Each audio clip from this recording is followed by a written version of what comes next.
Çekilsin üstümden zil karanlıklar,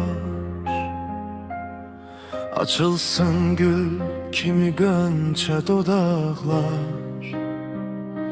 Gül tek etir saçsın kara saçların, gözyaşı olmasın çare bulanın. Sensizlik hicrandı bil ki ona da, ürək dözmür adın düşende ya da. Gel koyma bu kalbi kalsın tenha, sensiz buz kimidir mənə bu dünya. Bu şehir sensiz çok qəribədir,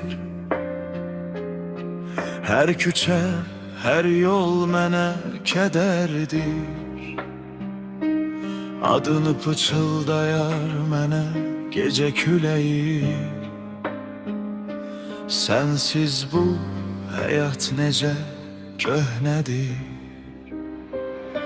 Sensizlik hicrandı bil ki ona da, ürək dözmür adın düşende ya da.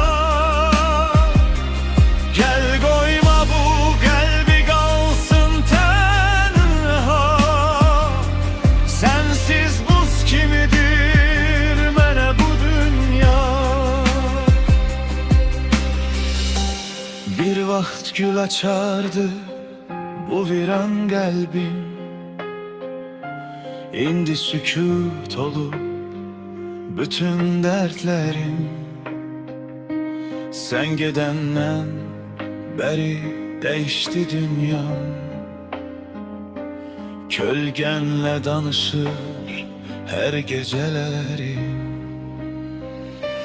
Sensizlik hicrandı bil ki ona da,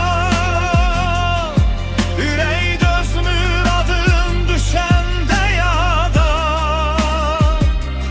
Gel koyma bu kalbi kalsın tenha, sensiz buz kimidir mənə bu dünya. Ayrılık istemez hiç zaman Xuda, sensizlik hicrandı bil ki ona da.